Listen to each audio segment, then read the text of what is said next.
Thank you very much for joining us today. So Emily and I will be exploring a topic that affects many companies across all regions and sectors, often in a way that's been historically underestimated by many, namely forced labor risks in global supply chains. So we'll be diving into this topic in a little bit more detail over the next 35 minutes or so.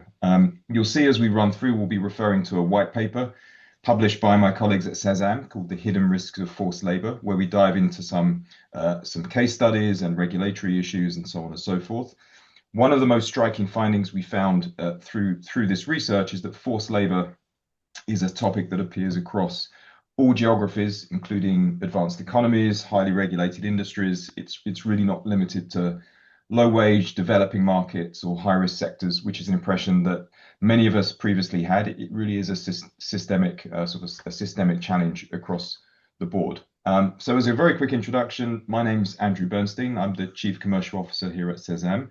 We specialize in using AI and large language models at scale. So our focus is on detecting indicators of supplier risk, including forced labor and other types of human rights exposure across millions of public and private companies and projects. And we'll get into the technology part a little bit later on. I'm also delighted to be joined by Emily Day. Emily's the Global Sustainability Specialist at Diginex and has many years of experience as a human rights practitioner with on-the-ground experience. So really looking forward to hearing Emily's insights on the topics that we cover today. Emily, if you don't mind, I'll let you do a quick introduction to yourself and a little bit more on your background. Super. Thanks, Andrew, for inviting me to speak today. My name is Emily Day. I'm a global sustainability specialist at Diginex. And my role is really to support clients to deploy technology to understand human rights risks at scale. And as part of that is being able to bring my on-the-ground experiences to support clients to ask the right questions first time. Once a risk is identified, I then work with them to resolve the risk. So essentially closing the circle from identification right through to mitigation and remediation. Fantastic. Thank you, Emily. So before we dive into the subject matter, let me give you just a very quick overview of the agenda for this discussion. So first of all, we'll step back and set the scene somewhat by looking at how companies and brands generally approach human rights due diligence today. And then we'll talk about how technology, various solutions that we're involved in, and how technology in general can help address the challenges, especially of scale and complexity of supply chains. From there, I'll hand over to Emily, who will walk us through the regulatory landscape. So a high level view of where we came from, what's changing, what regulators are focused on, and potentially what the future might hold. We'll then zoom in on a quite a serious real life case study featuring a company that we describe in detail in the white paper, the Packers Sanitation Services Company, based in the US. And after that, we'll give a short overview of our respective technologies and how we work. So as I mentioned with SESAMm, our focus is on AI and large-scale coverage of suppliers to identify risks as early as possible. And Emily will talk about Diginex, who operate across a number of different verticals, human rights and worker voice approach amongst just some of the areas that will be covered. We'll then finish with a Q&A. So we were very lucky to have some questions kindly sent beforehand. So we have some questions already to address, but as we run through, please feel free to add questions at any time. If we don't manage to get to them at the end of the discussion, we'll do our best to get to you offline. And of course, we'll share any content that we run through today with you after the call as well. So that's the agenda. So to kick off, to start the discussion in more detail, let's look at how organizations currently approach due diligence. And this slide sort of puts across some of the main challenges. When we're thinking about traditional tools and how organizations do this today, the toolkit has been pretty consistent for quite some time. So they're using supplier questionnaires, surveys, worker voice process, traditional audits, site visits, so really in-depth, in-person investigation, and then of course a process for remediation when really serious, grave issues arise and need to be resolved. So these tools are essential, and they have been for a while, and they really form the backbone of most due diligence programs, certainly based on the clients that we speak to. I think what we probably agree is that these tools certainly can't be and shouldn't be replaced, but they can be significantly enhanced with use of the right technology and use of the right tools. But then if we think about the challenges, it really sort of comes down to the scale and complexity of supply chains, which have become more complex, increasingly complex over the past years. As many of you know, I'm sure most global companies that operate at scale manage several thousand, in some sectors, 10,000 plus tier one suppliers, and that really is the tip of the iceberg and gives you the most visible part of the chain. If we look at industries like agriculture, commodities, the picture is even more complex, with supply chains stretching across tens of thousands of smaller farmers, for example, and other intermediaries. Industries like cocoa, tea, coffee are well-known examples of really fragmented multi-tier supply chain networks. And actually, within the white paper, we also look at a case study related to Lipton teas and infusions, which is an example of how local, quite serious local labor issues can go undetected for many years when those supply chains are fragmented and the right systems aren't in place. So across industries, supply chains span multiple tiers, languages, geographies, subcontracting layers. So it's not surprising that even for large brands with very well-resourced human rights teams, it's pretty much impossible to be across every single risk as it emerges. And so without the tools to help flag and identify early where those significant issues might be coming from, getting ahead of it and acting early becomes very difficult. And actually, in many cases, the earliest sign of those problems don't necessarily appear in the formal assessments or questionnaires. They tend to surface less formally, for example, through local media sources, NGO commentary and criticism as well, long before anything shows up in an audit or the mainstream press. And in fact, turning to you, Emily, I mean, just a quick question for you. From your experience, where do you see the standard or traditional audit supplier questionnaires fitting into the broader risk assessment process? So how do you see that working today in your experience? Yeah, so with traditional audits, obviously they're a snapshot of when you visit a site. So you get a sense of what's happening on the day. And that's really important, to when you're dealing with your suppliers, especially your tier one direct, your direct operations, you normally know who those suppliers are. You've been working with them for a long time. So that snapshot it could be sufficient. Or it may not be. That's also the other case, is it may not give you that full visibility. I, audits have existed for a long period of time because they are there's an agreed standard that companies are being assessed against. So if we're talking about limitations within the audit system, it comes down to you've got somebody visiting for one day and that's your snapshot and that's what you can see. And they're also only assessing against a set of standards that's been pre-agreed. So they have a purpose, but if you're looking for depth, they're not going to achieve that. They are going to give you a breadth of risks that you can kind of work with. Questionnaires, on the other hand, tend to be used past tier one suppliers. And that's usually because it's too expensive to start auditing at tier two, tier three. So you tend to use questionnaires to help you get a sense of the risk further down the supply chain. But they also come with limitations as well. Unless they're verified against other pieces of data, you're not going to be able to, you've kind of only got one half of the story and only one side of the kind of what the issues are. Unless it's being verified against worker data, it's very hard to understand how difficult that, like how severe and prevalent that risk is.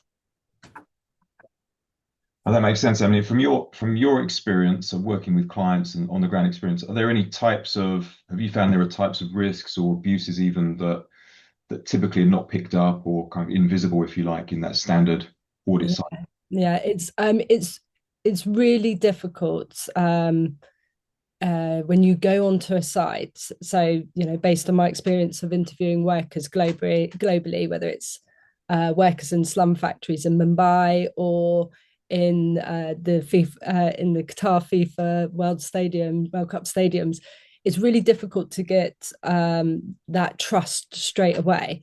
So some things are very challenging to find out from workers in a very short period of time. And that tends to be the worst forms of abuse. So when it comes down to like sexual or physical abuse, the expectation that a worker will share that with you and you've only just met them 5 minutes before, it's, you know, it's got to be really bad and they want to talk to share that. It's not something that you can just expect to get at every interview. Yeah, absolutely, absolutely. No, I appreciate that, and that's where I think trying to pick up those types of risks and issues early. This is where, not in all cases, but in many cases, where the use of the right solutions and technology we have available today can be valuable.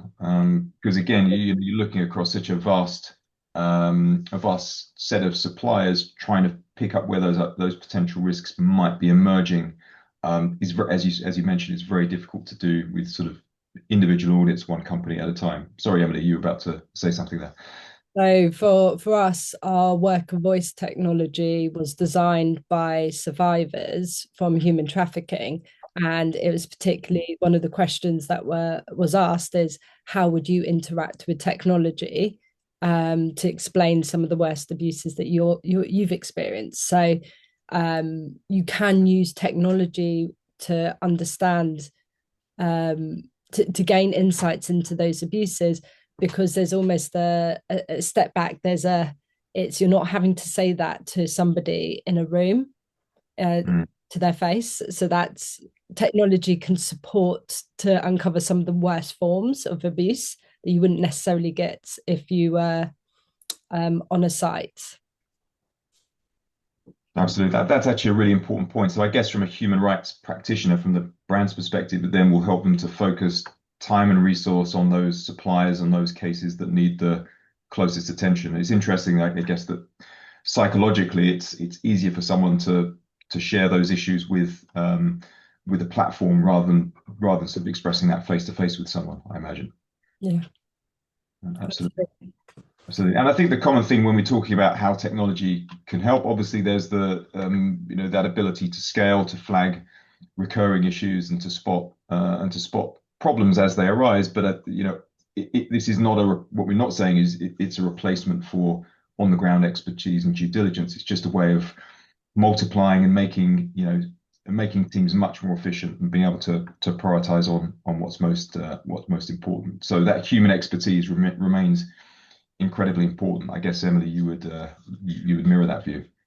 absolutely. So you use technology to help zone in to where you need to focus your priorities because let's be honest, investigations and large scale assessments are incredibly expensive.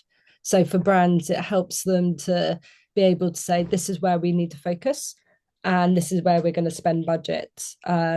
Because full scale investigations, forced labor investigations on the ground, you're going on to site, it's double the time you'd spend as an audit, and you're bringing multiple worker interviews for all the different languages skill set the languages for that Mm. site to interview those workers. So yeah, technology helps raise the flag of this is where you need to look. And I always use this analogy.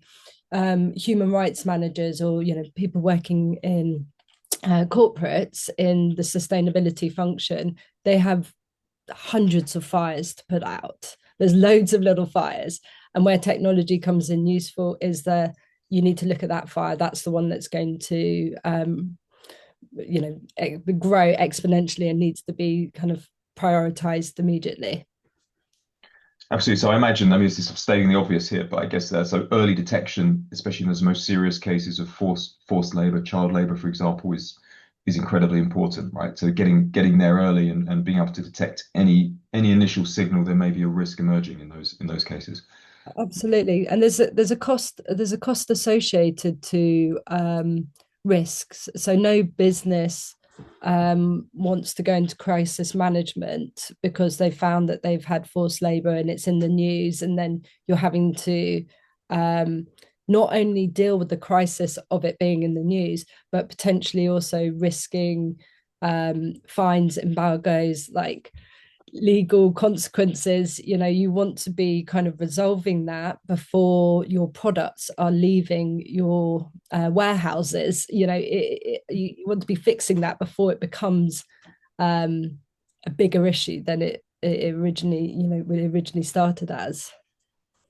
Absolutely. And on that topic, actually, Emily, so it's both in terms of we're thinking about business, legal, reputational risk, but it's also, I think it's fair to say that regulators, we'll talk in a second about the regulatory landscape, but I think it's probably true to say that regulators are raising the bar, and in particular, governments are embedding forced labor expectations directly into their international trade agreements, right? So it's something that all companies, even beyond sort of the ethical considerations, there are serious sort of business and legal risks that are involved with not catching those types of event. So, Emily, on that note, it'd be super helpful if we could then sort of take a step back and have you guide us through the regulatory landscape. A high level of where we've come from, current expectations, and perhaps where you see things heading in the sort of the short medium term. Yes. So after when we think about human rights kind of regulations and where we've come from, it was originally very much within the state being the violator of human rights. So after World War II, we saw a states coming together to agree on a set of human rights obligations and conventions. So hence where the ILO comes out of it. You've got the ILO forced labor convention and the conventions around the West forms of child exploitation. So that's kind of pre post World War II, but pre kind of where we are now. In 2011, the UNGPs, which is the UN Guiding Principles, essentially uh, came into existence, and that said that states are no longer just the violators of human rights. Businesses can also be that. So under the UNGPs, every business is responsible for managing the positive and negative impacts of human rights and essentially environmental rights as well in their supply chains. So this is the kind of baseline in the human rights world. It's the North Star. This is a shared commitment that we no longer just look at states. Businesses have a role to manage human rights and essentially protect them. And off the back of that, we started to see the growth of essentially regulations by states to manage businesses and essentially instruct businesses to respect human rights. And I'd say there's kind of three broad brackets, like three buckets of human rights regulation, business and human rights regulations. The first being the reporting group. So you have the UK Modern Slavery Act. You also got the Australian Modern Slavery Act. They're very much looking at it's a reporting requirement for businesses around what their due diligence is. Then we started to see the evolution of the mandatory human rights due diligence. So that was the French duty of vigilance law, the German Supply Chain Act, and now the EU CSDDD, which is a big question of what that's going to look like in the future. As we speak, it's still open to debate, even though things have changed in the last 24 hours. And then the final type of regulation is around trade regulations. And I think this is the most interesting one. You had a change to the US and Custom and Tariffs Act, which essentially meant that any products that were made with forced labor were banned from entering America. considering that most products are made with forced labor. That was became a challenge in how do you implement it. But the main ethos behind the regulation is if the US government suspects you've got forced labor in on the product, they will ban it from entering the country. And that's where you get products being essentially embargoed at entry, at port of entry, and they're not able to enter the country. That is also a similar type of regulation to the EU forced labour ban, which is coming in 2027, which will have the same principles if it's suspected that you have forced labour, the product has been touched by forced labour, it's not allowed to enter the country and will be prevented from doing so. Similar to that, within that kind of trade tariff type of regulations, we're now seeing types of reciprocal trade agreements, such as the one between Cambodia and the US government and Malaysia and the US government, which says that neither countries will allow forced labor products to enter the country. So really interesting time to use trade agreements and trade embargoes as a way of preventing forced labor.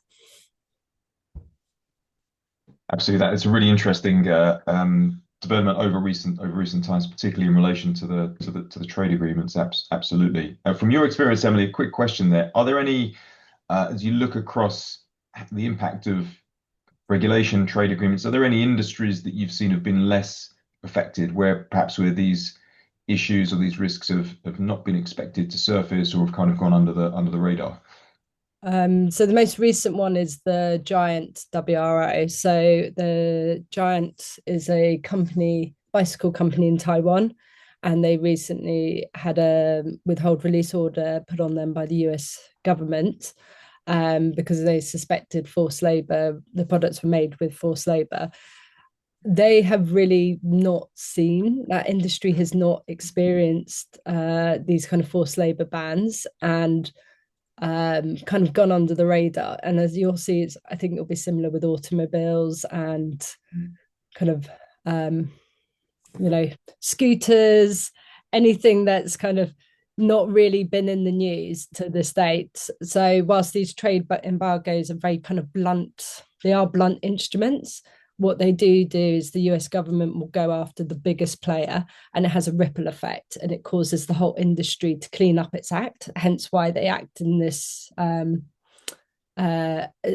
take this particular approach, because it's if the biggest player is not able to deal with forced labor, then you can be pretty sure that nobody else can either. So yeah, it's an interesting approach, and it seems to have worked in other industries such as medical gloves and also palm oil. Absolutely. And if you look at the trajectory of regulation, I know there's no one has a crystal ball. I know obviously with CS Triple D, with Omnibus, there is some, there's a lack of, I guess, of lack of clarity where we're going. But from in your view, where do you see this going next? Are we going to continue along more sort of stricter bilateral trade agreements? Are there any new areas of potential regulation that you think might arise in the coming years? I suspect the mandatory due diligence regulations, they're not going away, and I suspect we're going to be looking look to the east, whilst the west kind of steps back from some of its regulatory requirements. We are seeing more regulations growing in kind of Asian countries and APAC countries. So we're seeing mandatory human rights mandatory due diligence regulations in Thailand, in Korea. They are starting to. It's even in Taiwan. China's looking at it. There's a big question around China, but there is a rise in mandatory due diligence regulations happening in the APAC region. And I wouldn't be surprised if you have European and UK and US companies essentially now having to report because they're doing business in these countries. So it feels like the tables have turned a little bit because it's traditionally come out the West. But yeah, I'd look it's an interesting time to look at APAC and to see where they're going in terms of regulations. Interesting. No, that makes sense. We'll be keeping a yeah. It makes sense to keep a close eye on what's happening in Asia. Absolutely, absolutely agree. Well, taking us back to the US, so going sort of moving on from that topic, relating that and seeing how these sort of pressures play out, we're now going to sort of look at the use case I mentioned earlier, which is central in the white paper that we obviously that we'll share after the call. So this is a case study around Packers sanitation. So now interestingly rebranded as Fortrex. So they've changed name and a number of different things over the years. So it was an important sanitation contractor in the US meatpacking sector. So a key supplier in the broader food production supply chain. And it's a really good example of how, really a good example of due diligence gone wrong or lack of, and serious labor violations went undetected, for a long time because the organization lacked the right systems, processes, and people. And just to be clear up front, this is clearly a child labor case, not forced labor, and they sit, as Emily sort of alluded to, and within the white paper, you'll see that they sit under different ILO conventions and they shouldn't be conflated. But the failures and, if you like, the gaps that we see, the weak oversight, the signals that were missed are quite similar to what we see in other forced labor cases as well. And this is an interesting case because it went on for so many years and so much was missed. To give you a very quick overview of the timeline here, ultimately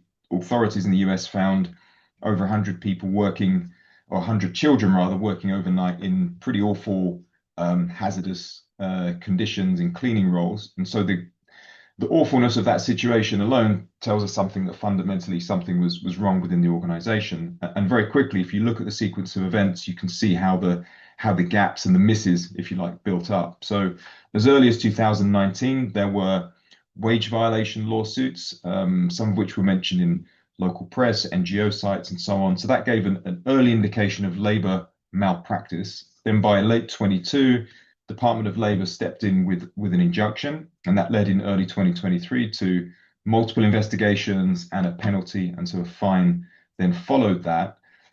Following that, the company then scrambled to restructure, so creating a chief compliance officer role, replacing leadership, all of that after the damage had already been inflicted. And then the impact continued into 2024 with facility closures affecting additional workers, and obviously reputationally pretty awful series of events. So the point isn't really around what happened on each day. It's really the pattern of risks emerging, and there were signals over several years, but as I mentioned, the organization just didn't have the right systems or the right structure in place to spot them, and they lost that opportunity that, as we mentioned with Emily just a few minutes ago, that early intervention is so important in these types of cases, and they only acted when the regulators really forced them to. So too little, too late, perhaps. So what is not the case is, so technology wouldn't have solved all of these problems on its own. So there are various solutions that we'll come on to that may well have helped to bring these risk signals together and at least flagged potential red flags earlier on, and made it clear that this supplier needed some deeper scrutiny before this sort of blew up and became a national scandal across the press. So as I mentioned, a really good example of a lack of process and non-existent due diligence or DD gone wrong. And as I mentioned, there's more detail that we'll share within the research paper. But Emily, to you, from a practitioner's point of view, there are many things probably, but is there anything in particular that stands out to you in this case, in terms of where things went wrong or what could have been improved upon? So I think if you've got the presence of child labour, there is a weak management system at the site. So the fact that they've got wage violations, it's a consistent poor management system to deal with your workers, and particularly around age verification systems.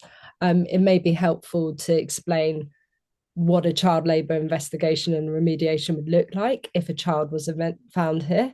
In order to investigate the issue, you would have, if I was to visit the site, for example, I would have to go in, locate the work, locate the child, and then remove them from the site to understand how they entered the workplace. Um, if the worker is work, so you would normally take them out and then talk to them and say, like, how did you get this job? You know, what led for you to even be at this site? um so that's kind of the investigation part in terms of talking to the workers, and you have to be really careful with like safeguarding that you're safeguarding the child, because the reality is if the child gets a sense that you're coming to talk to them, there's or the management are pre-notified, there's always a risk that the child's going to be suddenly disappear. So you essentially find the worker, talk to them, and find out how they ended up at the site. The other issue is you then have to start looking at the systems that allow workers to, underage workers to essentially enter the place of employment. And that usually is because they're very informal recruitment practices.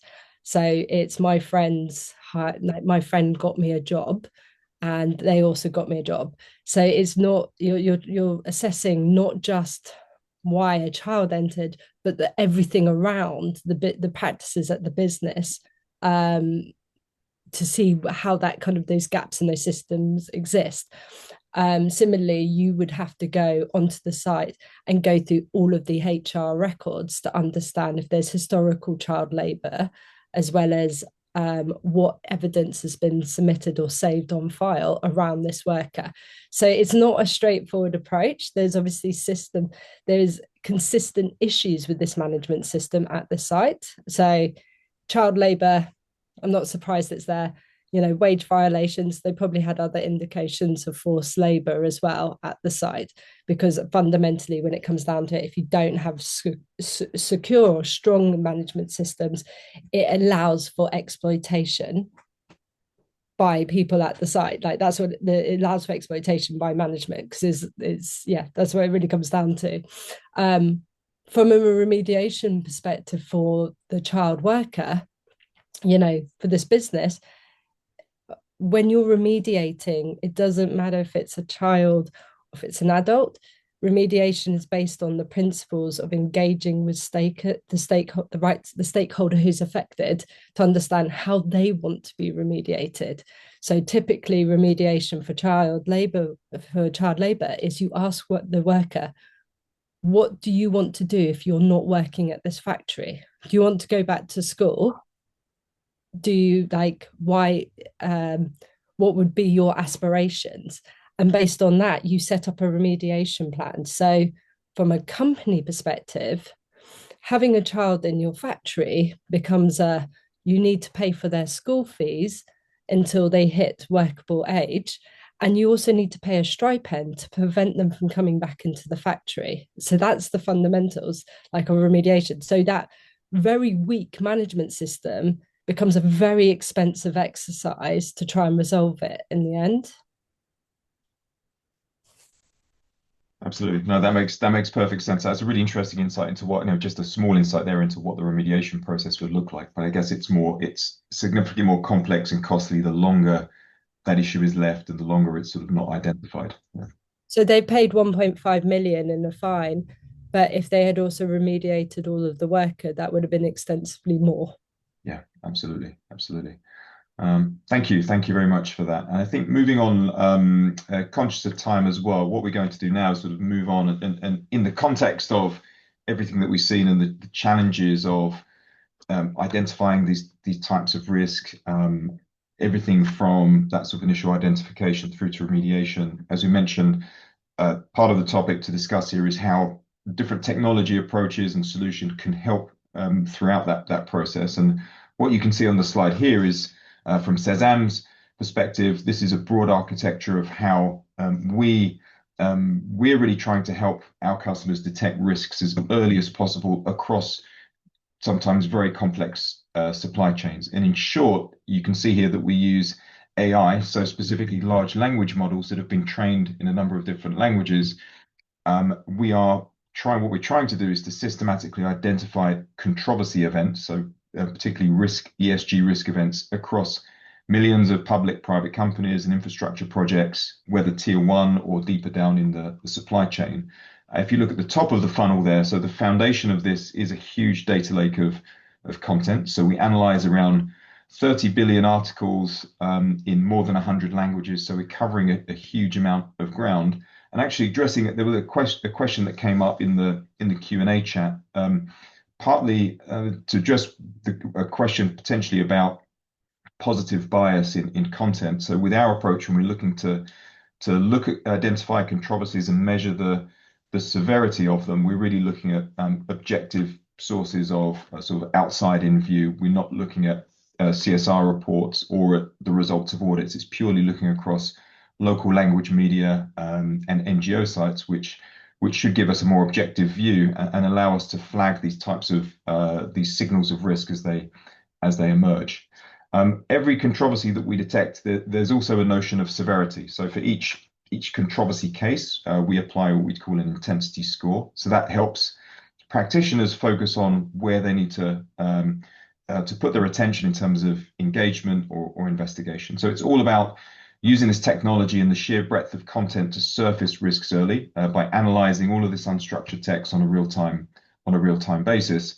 And more recently, we've beyond the controversy detection, we've also introduced a suite of agentic workflow. So using the latest agentic AI. So here we're looking to dive deeper, for example, into ESG assessment, looking at sustainability disclosures, legal and compliance risk. And I'll show very quickly an example of how we do this as well we use this technology for supplier exclusion screening, governance screening as well. So the whole goal of this is to help practitioners cover much more ground and get just a clearer, more complete picture of supplier level controversy and reputational risk. And if we look at the next slide here very quickly, this is just a very quick example of what this looks like at a company level, sort of using the Packers case as an example. This is what we call a controversy case. So this brings together all related controversy events under a single trackable theme. And you can see on the screen here that AI can be used to summarize that controversy as well. This aggregates sometimes hundreds or even thousands of underlying articles. And it's important to say that all of the underlying articles remain accessible, because at the end of the day, it's really the human rights practitioners, the experts who need to decide on the course of action. So the scores and the summaries can guide, but it's really important to be able to dive down and look at the underlying content. And we're really excited about the potential of agentic workflows. So just a very quick view of how that looks at the company level on the next slide. So this is an example of what we call an ESG assessment report, which some 30 to 40 pages long, so it goes into a lot of detail. But within 15-20 minutes, with a few clicks, we can now generate these types of reports, all with links through to the underlying content on a company level basis. And then on the next slide, we can see how potentially at the earlier stage, so the supplier onboarding stage, we can scan 50, 100, or thousands of potential new suppliers, looking across our data lake and the broader web to try and flag any potential areas of business involvement activity that may present a risk. So controversial weapons, tobacco, alcohol, for different corporates, for different investors, for example, the most important risks can be a little bit different. So we can really leverage the latest AI and agentic workflow technology to do a lot of that sort of previous manual work in a completely automated fashion. And I think it really complements well the approach that Diginex are taking across a number of different verticals. So Emily, I'll let you sort of give a quick overview of what you guys are doing at Diginex and how that potentially complements what we're doing at SESAMm. Yes. So Diginex, just to zoom out a little bit, Diginex is we're an AI and data management company, and our kind of goal or kind of existence is to essentially help clients to take really complex sustainability issues and give them clarity that supports them to be able to compel and act based on the data that they're collecting. If you go to the next slide. So we do this through our technology led specialist solutions, and we have five main technologies that we use. And just to run through them, we have the Diginex ESG, which looks at 17 reporting frameworks and allows clients to report against various ESG data points. That has an AI add-on built into it. And then we have our Diginex carbon calculator, which essentially looks at scope 1, 2, and 3. I manage the other three platforms, which is Lumen, Apprise, and Trace. So Lumen is our supply chain risk assessment tool, and it essentially asks supplier questions around key human rights risks or environmental risks, and then provides them with an improvement plan on how to resolve it. That was built by human rights practitioners. So there's that human in the loop to really make sure that we're asking the right questions first time. We then have our Diginex Apprise tool, which is a worker voice tool, which is the one I described earlier, which was designed, it's a survivor-led design around the technology, and really it's a low barrier technology that asks workers, or we have also used it for small farm holders and other interviewees, that asks them to complete a survey in their own language, and it's kind of, you just scan a QR code and it's really easy to complete. And then finally we have our Trace technology, which is a commodity agnostic tool, which essentially traces product data from raw material right through to final assembly. So underneath the supply chain suite of technology, it's very much looking at, especially within Lumen and Apprise, is taking that supplier question set and verifying it against worker data to ensure that we're getting both sides of the picture for our clients. So it's used by kind of the big companies of the world with really complex supply chains to get past tier one and really start to understand where that risk is within their supply chain. Fantastic. Thank you, Emily. I'm getting conscious of time. I know we're coming to the end of the discussion. It'd be good to have a look. We did have some questions that came in early, and of course we'll come back to you. Maybe we have time just to address very quickly maybe one of the questions, and then we'll come back to the others. But I think Emily, I know it's a long question, but the second one around having codes of conduct. How can we assess the effectiveness of those risk mitigations? If you have like a 1-minute answer there, I think that is a really interesting question, and we can obviously address the others offline. Yeah, so policies are essentially the first step in human rights risk mitigation, but they are essentially only a commitment and not an end in themselves. So I think a good way to think about it is, policies within your own workplace. Do you know all of your policies? Probably not. So unless there's somebody there internally talking you through what the policy means and training you on it and supporting you to resolve the issue, it's kind of redundant. And that's similar with big companies. When they implement policies and codes of conduct, unless they're actively working with their suppliers to communicate their policy, requesting them to be active in identifying risks in their management systems and their own due diligence of their suppliers, as well as training them about the risks they have in their own supply chains and working with them to remediate and prevent further issues, then it's just a piece of paper. So if you want to understand the risk mitigation and how big companies operate it, is ask them what their approach is to implementing that policy from tier one and beyond, and essentially how they align their risk mitigation to their own modern slavery reporting, and I suppose what support they provide workers to reduce risk. What support they provide to suppliers to reduce risk.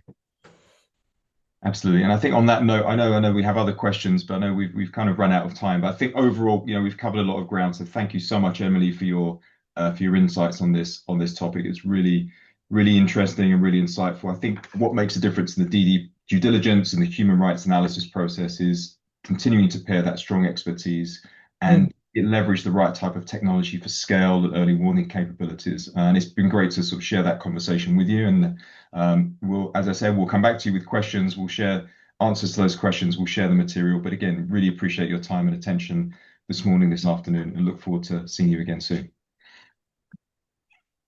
Thanks so much. Thank you. Thank you.